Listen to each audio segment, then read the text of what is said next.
All right. I think we're live streaming now. Yes, we are.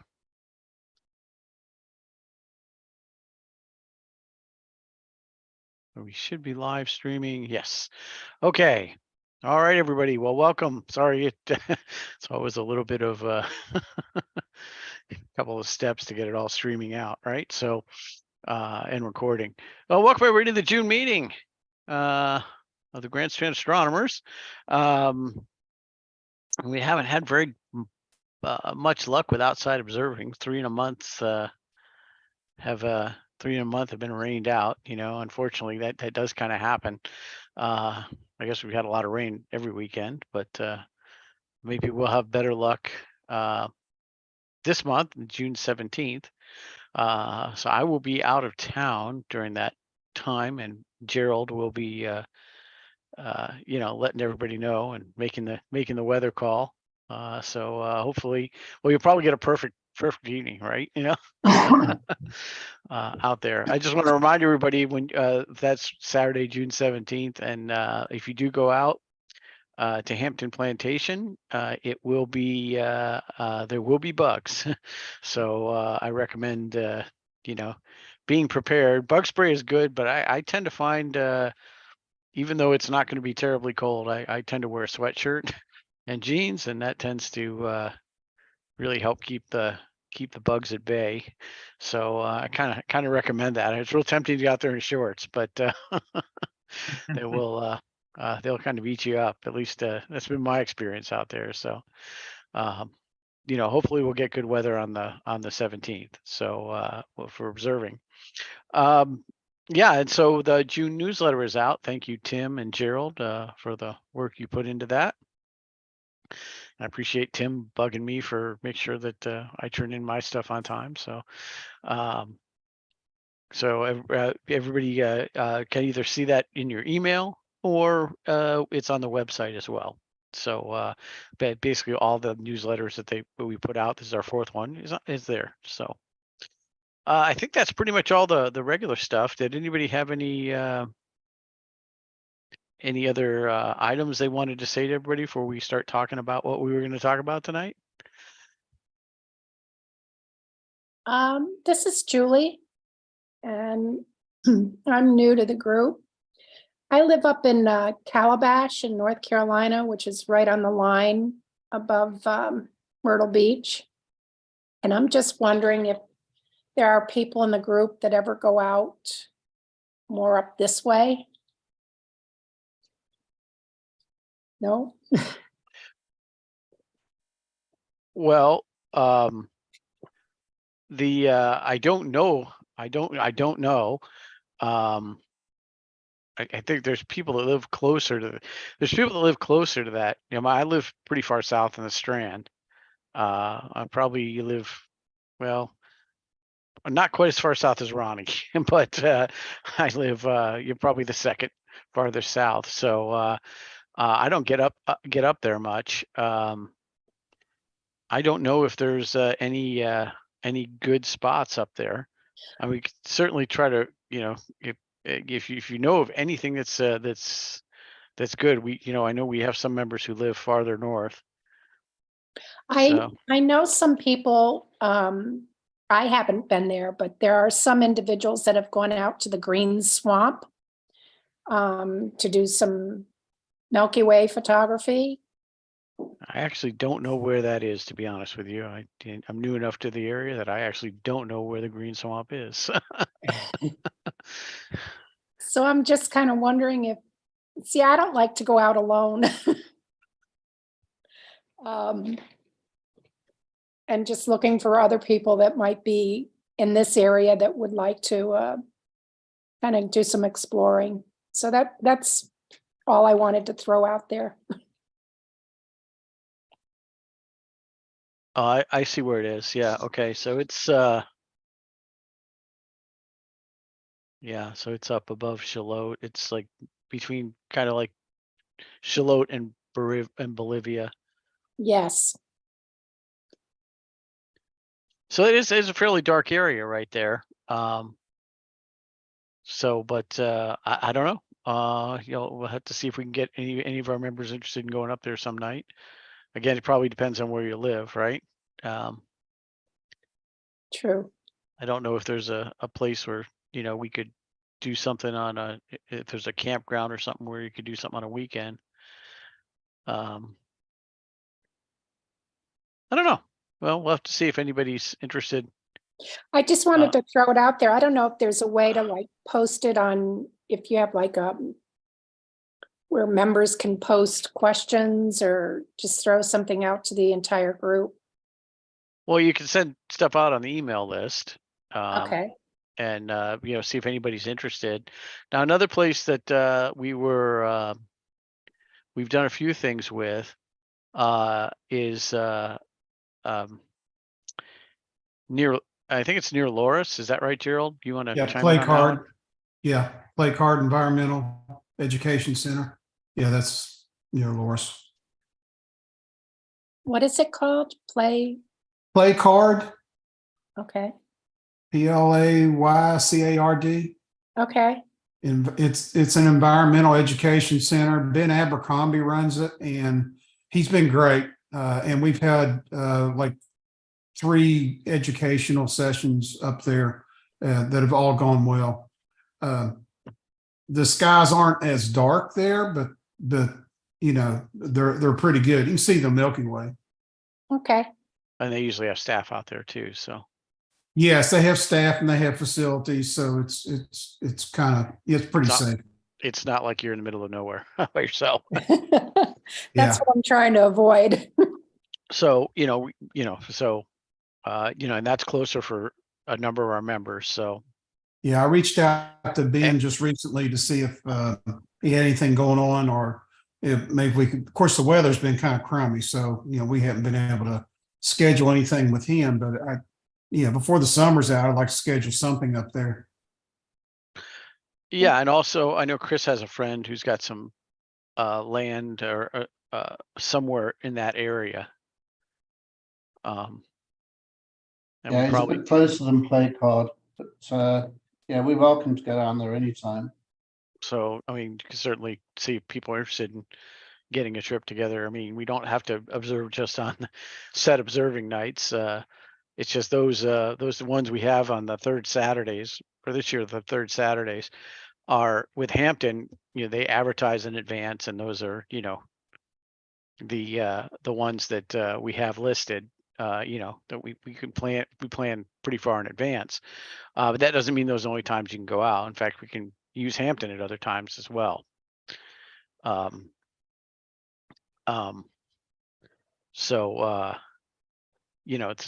yeah, absolutely, flexibility is good, and that's one reason we have the email group, because that's a little more reliable than Facebook.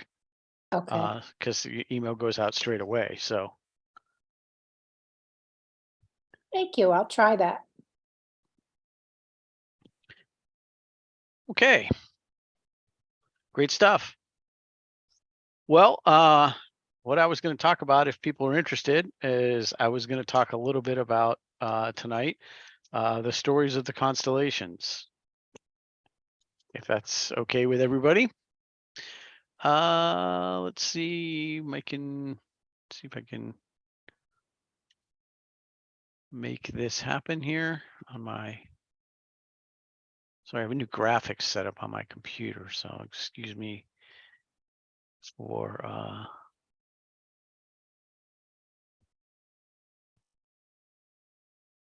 can everybody see the screen?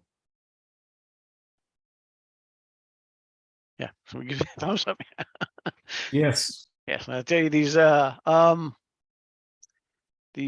Zoom meetings are like modern day seances, like they're sort of like, if you can see, it's like move your arm if you can hear us, like so get such a kick out of them. So I kind of put this together for another group, but I thought, hey, this is kind of related to astronomy, so we would talk about this, right? So one thing, so I was in the high-tech industry before I decided to take a left turn and become an astronomer. But before that, I kind of had a bit of a classical education. So I kind of tried to merge all this together into this presentation. So I picked a few interesting stories constellations. So that these ones I find interesting, and you can see I'll got more stellarium pictures in here. Of course, it's all about, you know, seeing patterns, right? Like the technical term for that, of course, is pareidolia. You know, that's just the technical term for seeing patterns. I mean, it's something it's something that we've had for a long time. It's like an evolutionary thing for us. You know, we saw Og ate the red berries, so he died. So then don't eat the red berries, right? We see patterns, right? It helped a lot early on in humanity. We still see patterns all the time, right? So I always talk about the moon. I do this with all my students, and you know, and I say, you know, what do you see? And some people see, you know, various patterns, like the woman in the moon, right? Like right there. Some people see that whenever you see her hair kind of going down like this. And other people, when they look at the full moon, they'll see the man in the moon, right? So you see two eyes, and then you know, the nose and the mouth. So but the other one that's not what I always see when I see the full moon. And so don't blame me once you see this if you can't unsee it. 'Cause that's kind of what happened to me. But I actually kind of learned about it when I was in China. When people in China, they have a lot of legends regarding the rabbit in the moon. So what they see is a rabbit in the moon.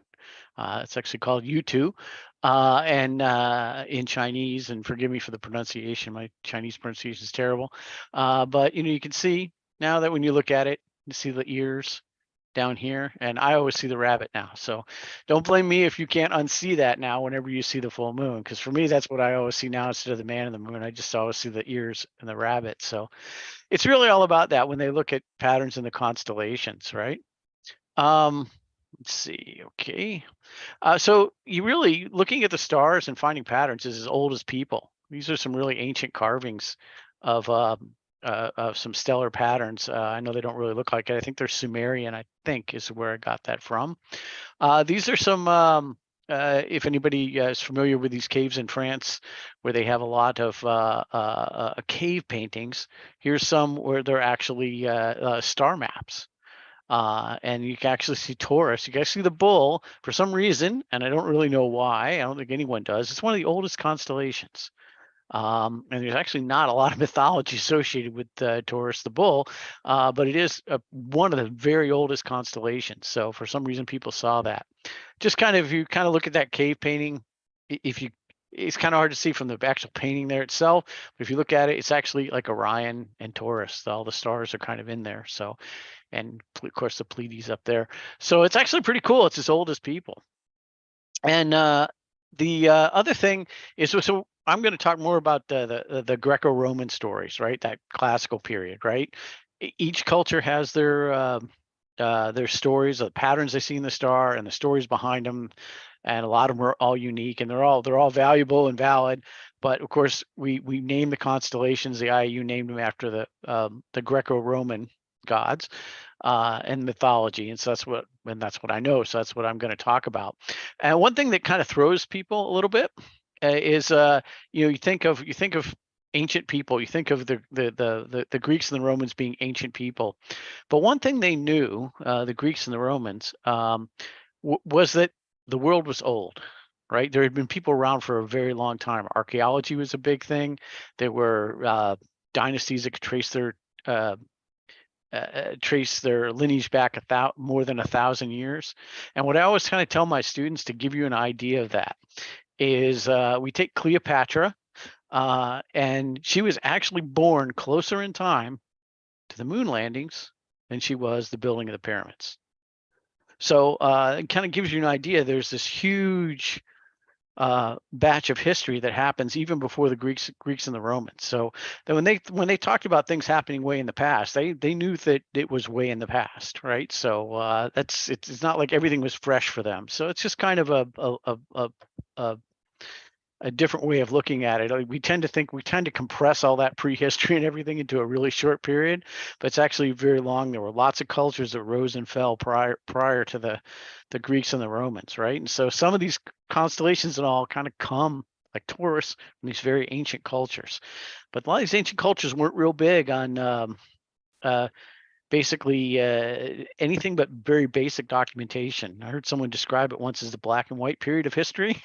And I think it's a great way to describe it, because it's sort of like, they basically, it was listed some of the basic facts, but that was it. There's no stories behind anything. So it really wasn't until the Greeks and the Romans where you started getting stories with like drama and things like that.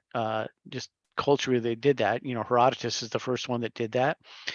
He's either the father of history or the father of lies, depending on who you will ask. One reason that people say that is he was writing histories that were meant to be performed. So it's basically like writing movies, the equivalent of movies now. And of course, you write movies with a lot of drama and things like that, not necessarily be pure history. So he has a lot of really good guys and bad guys kind of narrative. And so depending on which side you're on, you may respect his work or not. Any rate, kind of talk a little bit about the Greek and Roman religion, because this mythology is all part of that. It's considerably different than the Judeo-Christian religion. Of course, it's polytheistic, right? Everybody gets that, right? So they had belief in many gods, but there's a lot of other fundamental differences far beyond that. First of all, there's no heaven or hell. There's no concept like that. There is Hades. What that was is a place where your spirit, where they used to call it a shade in all the ancient translations, went. So, but basically it's sort of like your spirit, but it wasn't like a heaven or hell. It's just pretty much everybody went there. So what this meant is that the gods would punish or reward you in your current life.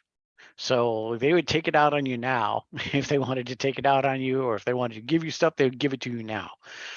So they actually believe that the gods actively intervened in your current life. And that may kind of confuse people, because a little later on, they kind of had the idea of like Tartarus and Elysia. People have heard of the Elysian fields. That was sort of the equivalent of heaven or hell, but the thing is that was only for the very worst and the very best. So it's like only like the Hitlers went to the went to Tartarus, and then only like the very best, like the saints, went to Elysia. So pretty much all the shades, most everybody's shades went to Hades. So again, they were polytheistic. So they believed in many gods, and there were like lesser gods and greater gods, their various levels. But the important difference is that their gods were superhumans. And when I say that, I mean, it's not like something that's above humans. They were like humans with superpowers. So maybe think Marvel, right? Like the Marvel, all the superheroes.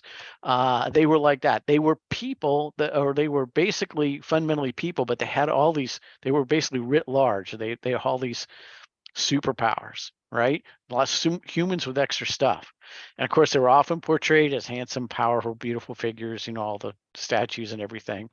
This kind of represents the belief that man was the ultimate expression of beauty, just like when they said the earth was the center of the universe, right? So kind of related to that. So these gods all had all these superpowers, and some they had different powers. Now, the other side of that coin is that because they're like superhumans, that means even not only the powers and all are greatly elevated, it means all the other characteristics are too, right? Their jealousy, they had super jealousy. They could be super vengeful, super spiteful, and lust. And boy, they lusted quite a bit, right? So they had all those negative emotions of humans, which again, the Greeks and Romans really didn't see them as negatives, right? They just saw them as part of the human experience. So the gods also had all that, right? So you could make a god angry, and the god could, do all kinds of stuff, and they could actually regret stuff and all that. So again, it's quite a bit different, because the gods were like superhumans. They also didn't control the future in any way, shape, or form. They just controlled forces. However, a lot of them could see into the future what was happening, but they didn't control it. They couldn't affect it. And it's kind of a little bit of a subtle difference. So that's kind of a little bit about the background.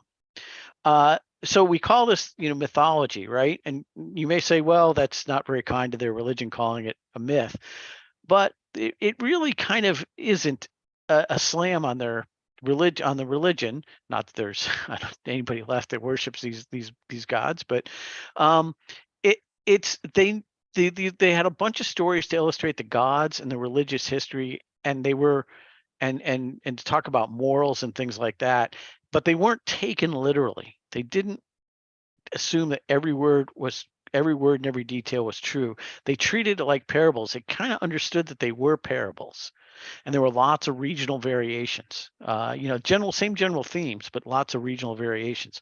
That's why you may see some of these stories and go, "I heard it a little differently." Well, yeah, probably because there is a lot of different stories, right? But all of these would have been well known to the Greeks and the Romans. The Greeks basically created a lot of this. The Romans adopted a lot of it because in Roman culture, they gave everything their own names. But in Roman culture, if you spoke Greek or looked at or had Greek things, it was considered to be very classy. It's very much like if you went back to the turn of the 20th century and you go somewhere like Russia or all these royal courts, they all spoke French, and speaking French meant you were very classy and very upper crust. It's sort of the same thing in Rome. If you spoke Greek and had pictures of the Greek gods and things like that, and understood the Greek stuff, you were considered to be very classy. But the Romans had their own. They just changed the names, but they co-opted a lot of it. So now all these stories includes like monsters, gods, and heroes, and all that's all the good stuff for stories, right? So kind of understand how those kind of work. There were they believe there were 3 generations of gods that existed before humans. There's the first generation, with 2. There was the mother Earth and the father the sky, Ops and Uranus. And so what I've got on here, just so you know, is the Greek name is the first one, and in parentheses is the Roman name. And literally, they use a lot of the same gods. They just changed all the names. Then there was a second generation that was born from the first generation. They were called the Titans, and they include Cronus, Rhea, Ocean, and Tethys. They ended up having a very large battle or war with the third generation of gods, and these are the ones that everybody knows, the Olympians. Supposedly lived on Mount Olympus. And again, I've got here are the Roman and Greek and Roman names. Of course, there's Zeus, who was the king of the gods, if you will. He was married to Hera. Hades was the ruler of the underworld. Poseidon, ruler of the sea. Hesiod, domestic life. Demeter was harvest and earth. And these were the major deities. And there's lots of minor deities underneath them. And then lots of magical creatures as well as monsters, right? So there are all these kind of things existed. The other 2 types you hear about, of course, are heroes, and these are people with extraordinary abilities. So they aren't just average people; they're people that are special, right?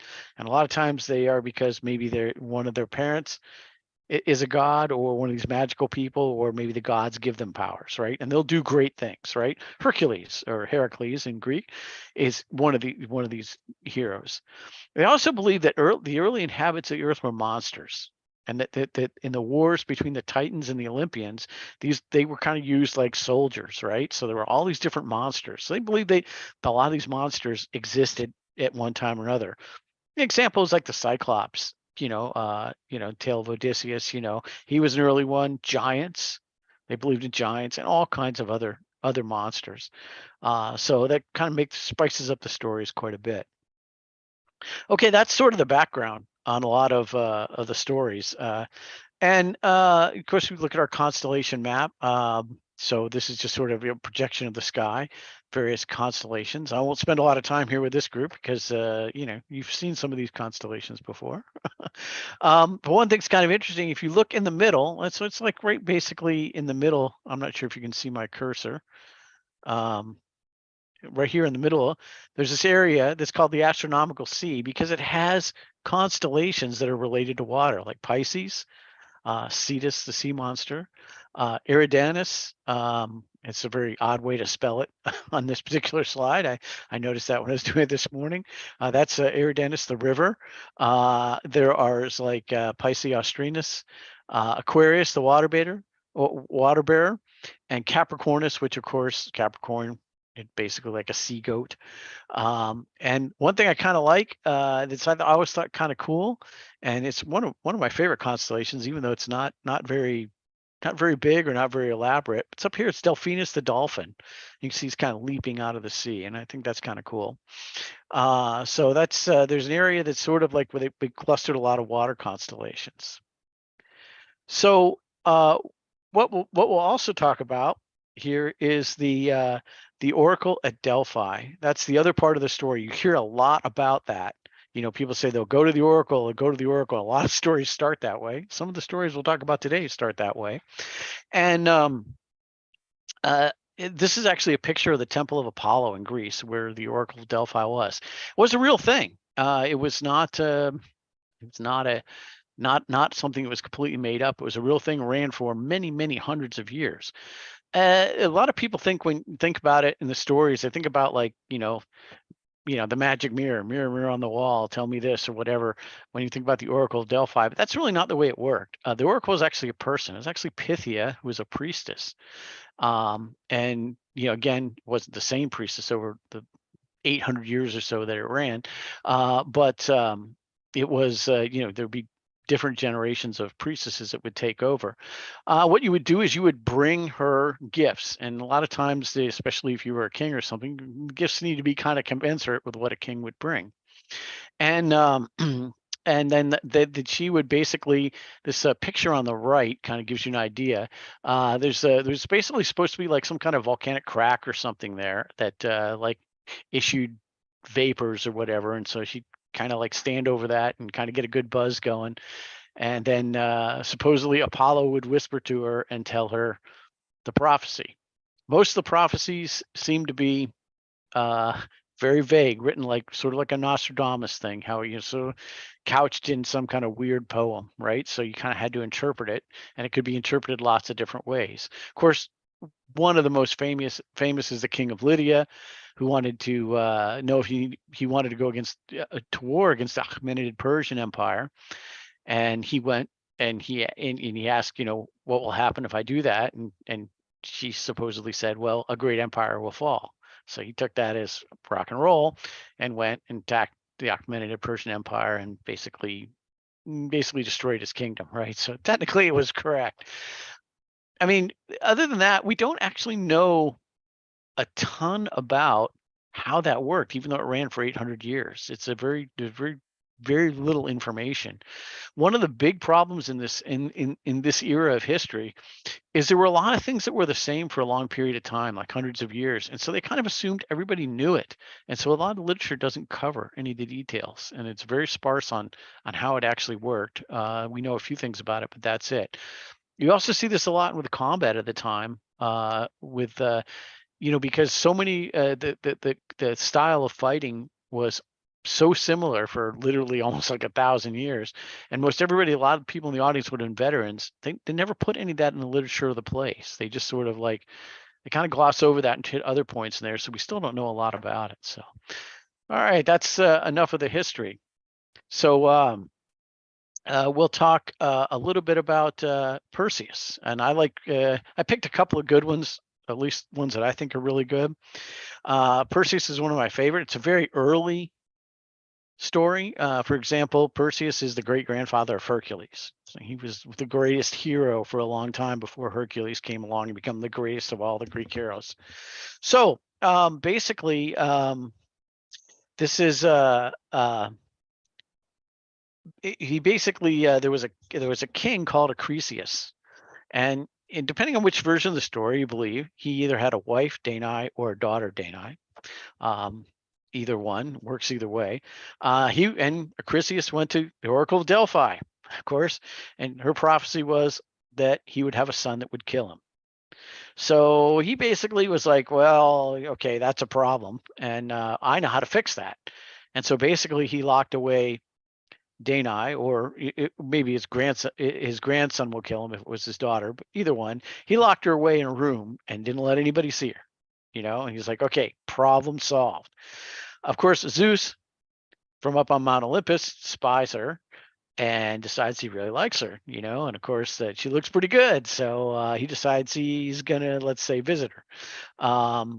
And so he does this in the form of a golden rain. This is actually a bowl from classical times with kind of reenacting a scene. You can kind of see the rain here at the top coming down. There's a golden rain.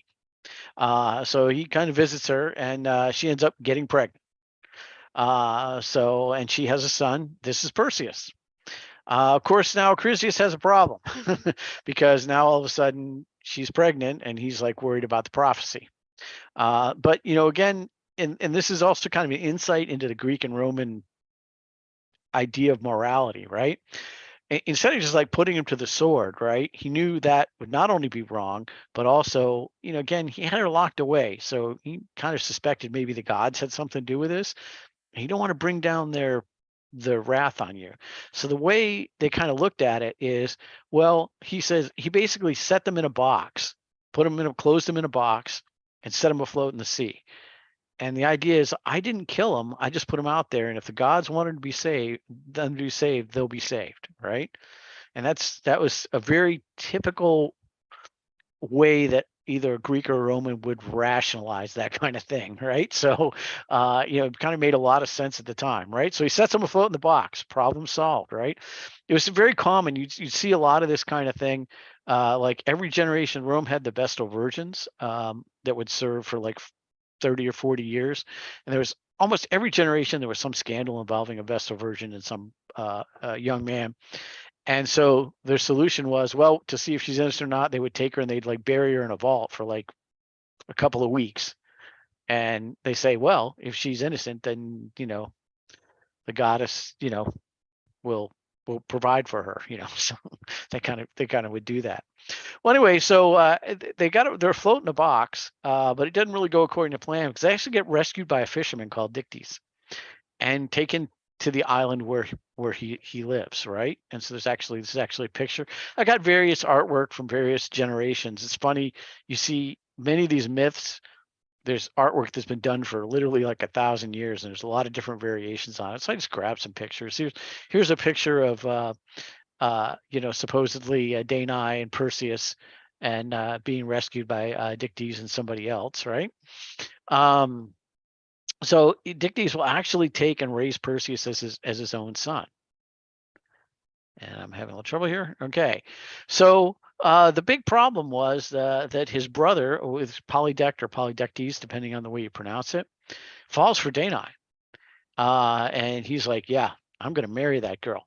And so but the problem is Perseus, who again, remember, he's half god. So Perseus is like this like uber warrior, tough guy kind of guy. He's very protective of his mother, as you might imagine, right? After everything that's gone on, right? And they create a plan to get rid of Perseus, right? And again, same sort of thing. You don't want to just like go stab him with a sword because you don't want the gods coming down on you. So it's all this. There's a lot of this like James Bondian kind of stuff where they like create this way they're going to kill James Bond, and they do this massively complicated trap. You see a lot of that in mythology as well, right? So he creates a plan to get rid of Perseus. So he announces a large banquet. This is like the A-list party that everybody in the kingdom is going to be at, right? If you're someone, you're going to be there, and requests a gift. And he invites Perseus to it. Well, the problem is Perseus, he's the son of a fisherman. He really has nothing. He has no gift. And so this is the part about being a superhero. He's got all the super strength and everything, but at the same time, he's got a lot of pride and vanity too. It comes along with the part. It comes along, with the package, right? So he boldly asks the king what he wants. And the king's like, that's it. I got him. And tells Perseus he wants the head of a Gorgon. The Gorgons were 3 sisters, but he wanted Medusa's head. That was the 3 sisters. She was the only mortal one. And of course, he wanted that more than anything else. Medusa's pretty famous because her gaze would turn you to stone. I tried to find a good picture of Medusa. This is about the best I could find. It's funny that the modern views of a lot of these are a lot different. Most of the pictures you see are usually like a beautiful, sexy woman with snakes in her hair. The snakes in her hair were correct, but it's actually the myth was nothing like that because she was actually really a hideous monster with wings, big gold talons, claws. It's like she's truly monstrous, right? But again, our modern perception has kind of changed a lot of that. But now, Perseus is kind of stuck because he's got to get the head of the Gorgon. So what does he do? Well, it turns out he gets a little help from Hermes, who's also known by Mercury, and Athena. And these are more minor deities, but they're still it's still like there's still like a god and goddess, and they tell him to find the Hesperides, these nymphs. There are a lot of nymphs, by the way. We'll talk about a lot of different types of nymphs. There's a lot of these. There are wood nymphs, there are water nymphs, there are forest nymphs, there are astral and the sky nymphs. There's a lot of nymphs that work for the gods and goddesses, right? Magical on. So in order to do that, he has to go find the sisters of the Gorgons. There are three witches called the Grae. And it's kind of interesting because they have one eye between them. They kind of share back and forth, right? So basically what he does is he goes and he kind of connives a way to steals their eye and basically then force them to tell him the location of the Hesperides. Well, they do that. They do that, and he gives them their eye back. And so he goes and he finds Hesperides, and they give him basically, this is like if you've ever done Dungeons or Dragons or anything, they give him, it's like getting all the magic gear, right? He's got a magic sword that won't break. He gets Athena's shield off her armor because Athena was a warrior goddess, and basically when they gave it to him, they shined it up so it was like a mirror, and that's going to be very important with Medusa. The magic flying sandals that you usually see Mercury wearing, he will loan to Perseus. A wallet that's the right size for anything put in it. Today we would call this a bag of holding. And then a cap which makes the wearer invisible. So he's got all the stuff he needs to really kind of get going. This is kind of a good picture of that, actually, of the Hesperides giving him all that stuff. So now he's got all the stuff he needs to make this happen. So now he's ready to rock. So he basically finds the Gorgon sleeping, and long story short, he uses the shield, the shield that's polished like a mirror, to actually look what he's doing. So he doesn't have to look at the Gorgon because he would turn to stone. And he actually kills Medusa, cuts off her head, puts it in the bag. Now the other Gorgons go to chase him, but he puts on the cap and becomes invisible, right? And so what he says, he takes off. He doesn't go home though. He goes to Ethiopia because we need more good stuff for the story. We need a second act or a third act in the movie, right? So he goes to Ethiopia. And what's going on in Ethiopia? Well, here we've got Cassiopeia, and she's the queen of Ethiopia, but she's pretty silly and vain. And she goes around telling everybody that she is more beautiful than Nereus, all of Nereus's daughters. So he's one of the sea gods, and he's got like 50 daughters. So we're all supposed to be beautiful, but she says she brags she's more beautiful than all of them put together. So as you know, in mythology, that's a kind of guaranteed surefire recipe for disaster, to go around telling everybody all about this, how great you really are, how much better you are than some of the gods or the gods, nymphs or, daughters or things like that. So this, the king of the realm is Cepheus. And so he has a problem now because all of a sudden the sea monsters start eating all his people and come out of the sea and start eating all his people. Pretty predictable. So he goes again to the oracle, right? And tells them the only way out of this is to sacrifice their daughter Andromeda. So you can kind of imagine after that, there's probably some tense dinner conversations after that about how they're going to do that, right? And why they're in that situation. So what they do is Andromeda, this is in Ethiopia, chained to a rock, and Cetus, the sea monster, is coming for dinner. And so Perseus is kind of flying by. I put this picture and I don't really like it because in here they don't have the winged sandals. They have him riding Pegasus. And there's another better story I'll talk about with Pegasus here related to this. But Perseus is flying by. He sees Andromeda tied to the rock, and he's like, hey now. He thinks she's awesome. So it's like, and then of course, he basically waits for Cetus, the sea monster, and basically kills him. Some stories have him using Medusa's head, turn him to stone, so he sinks. But a lot of other stories, and the ones I like, have him use the sword, and he actually cuts off Cetus's head, and that's where Pegasus springs from, right? Because so he'll actually spring right out of that. So he frees Andromeda, and then they will fly off. But happily ever after? Well, no, not yet, because it's a mythology. There's more to it. You need another act, right? So he gets back to the island, and it turns out Danae was really not into Polydect. He thought he was pretty much a pretty big goof, and refused marriage, which Polydect did not take well, being the king. And she was forced to flee into hiding with Dictys. So Perseus arrives, kind of finds out what's going on. He's like, okay, this is no good, right? He finds out the king is having another one of these A-list parties with all his toadies. And so he knows it's his chance. So he shows up at the door and says, I'm back. And I'm back. I have the head of, in the bag, I got the head of Medusa, right? Of course, nobody believes him, right? Because it's like, they thought he would be dead or turned to stone, and they're like, well, guys, show me, right? So what he does is he actually pulls out the Gorgon head and he shows it to the king and all his toadies. Of course, what happens? Perseus is smart enough not to look at it, but nobody else is, and they all get turned to stone. And so you have Dictys is now made king of the island, right? So is there a kind of postscript to this? Well, there is, because we haven't really gone full circle yet. So there's one loose end left. So Danae, Perseus, Andromeda, and Perseus is now married to Andromeda. They go back to Argos, Greece. The idea is to reconcile with Acrisius, because he's actually long been run out of the kingdom. So the oracle didn't tell him that he would lose his kingship. He just mentioned that he'd be killed by son or grandson. Didn't mention he'd lose his kingship, and nobody knows where he is. He's sort of like, he's not run out of the kingdom really. He's run out of his throne. He's just kicking around somewhere. So there's a great athletic contest in Larissa. And so Perseus, because he's like this superhero kind of guy, right? Super strength, he enters the discus contest and throws a very heavy missile. And it's a lot like if anybody saw the Indy 500 this weekend, when there's like, they had that wreck and that tire flew off into the stands. Sort of the same thing. The discus flies off the stand, it goes awry into the crowd, and no points for guessing who buys it. It hits some old man and kills him. It turns out it's Acrisius.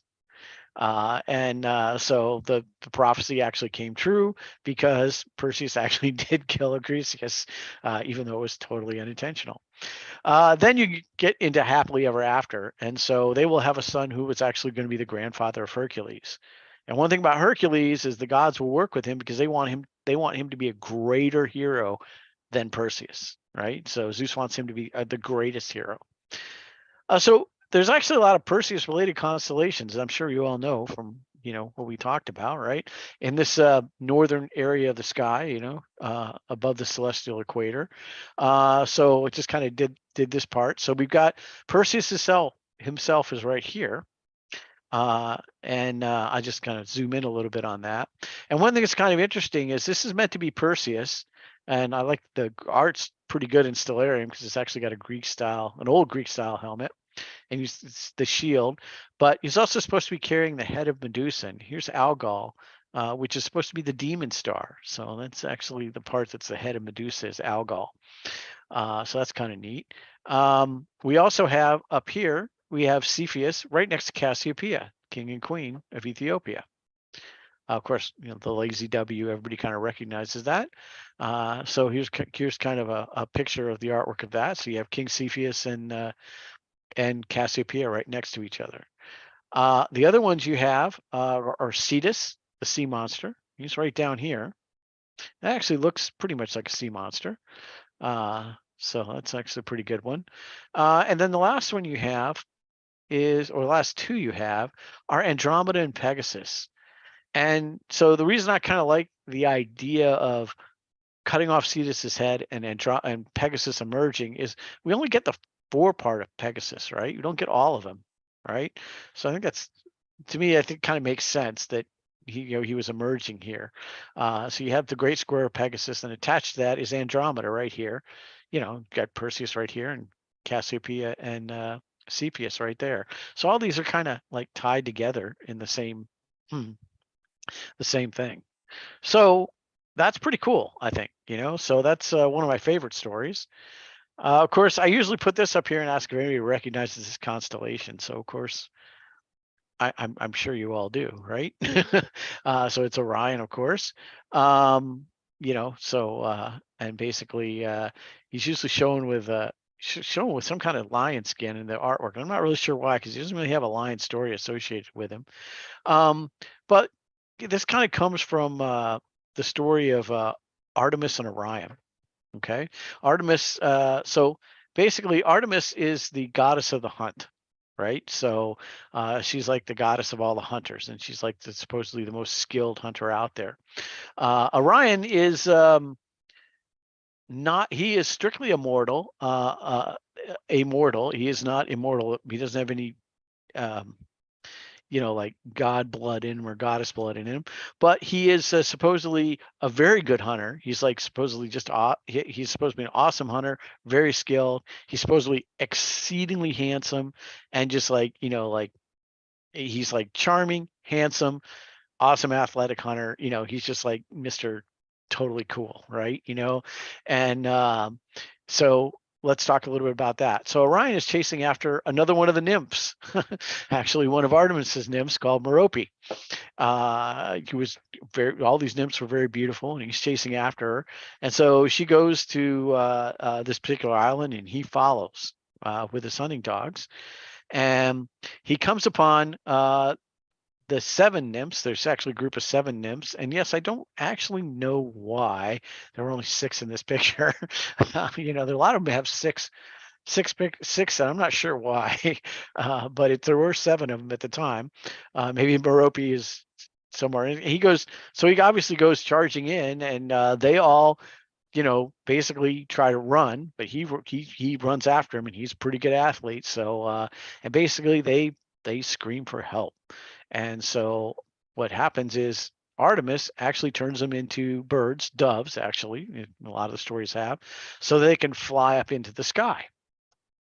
And basically what she does is then she basically, in order to keep them away from Orion, she lets them fly all the way up into the stars.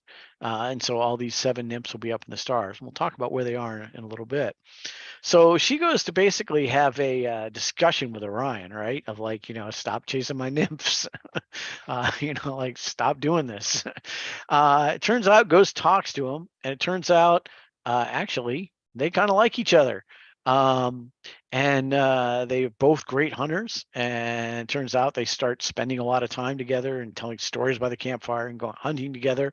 And they get closer and they fall in love. And so she decides she really likes him. The problem you have here is that basically that's not good as far as the gods are concerned. Zeus doesn't like it. He doesn't like it. He wants it to stop. He doesn't think he just basically doesn't approve that Orion should be doing this. Neither does her brother Apollo.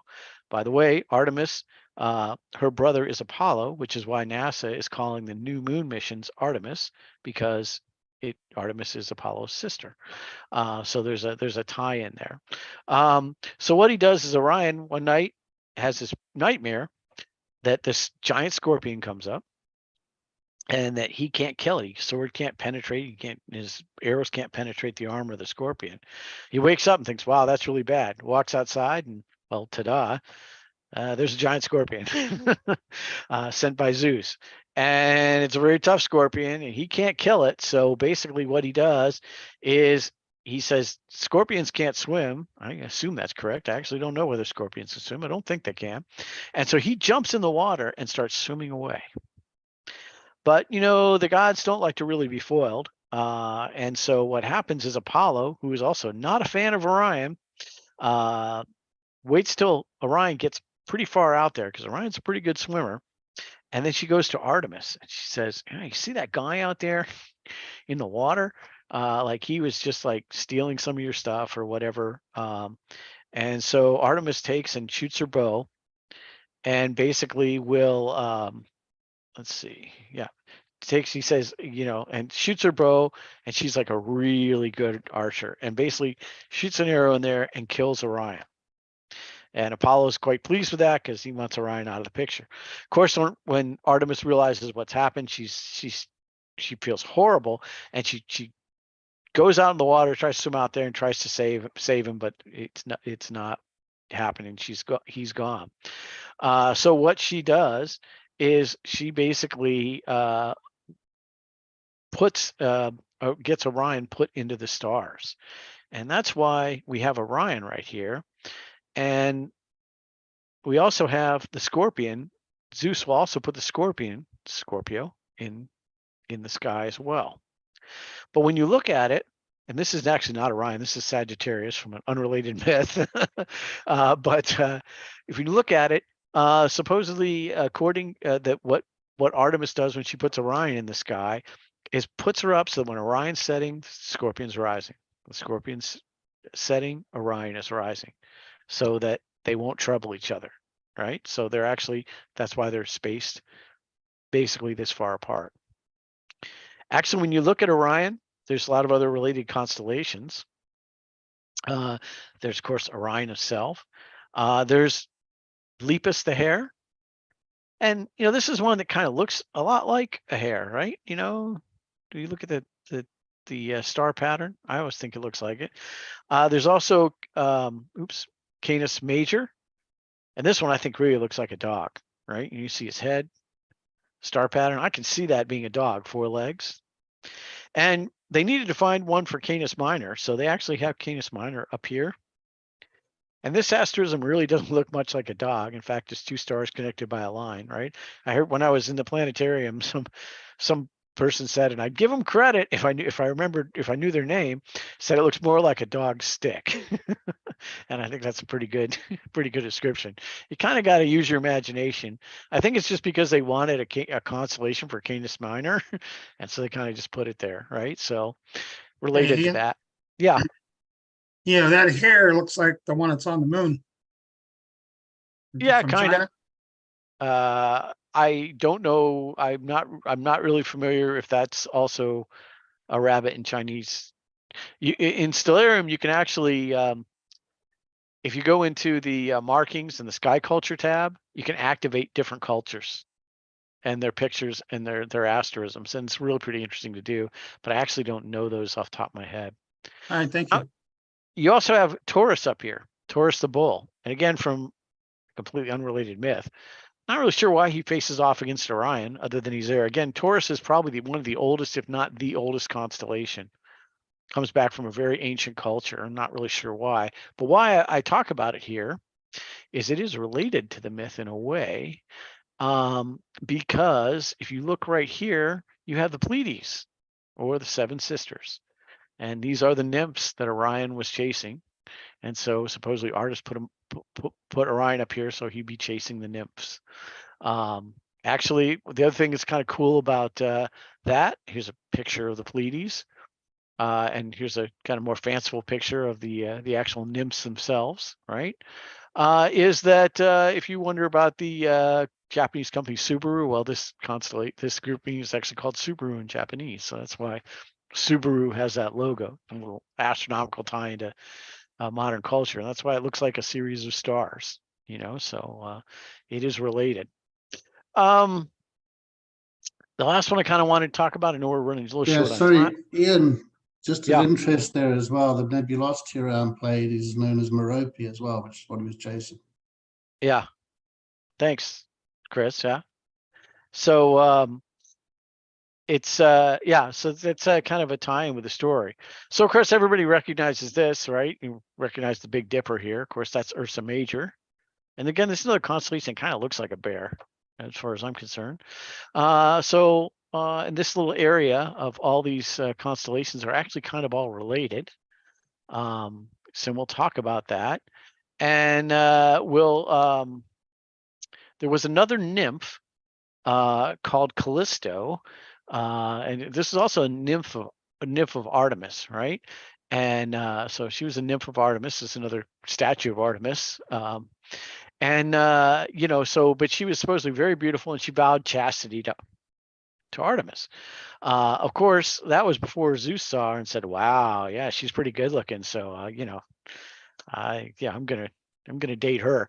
And so basically, he does that, and she becomes pregnant. So obviously, chastity's out the window.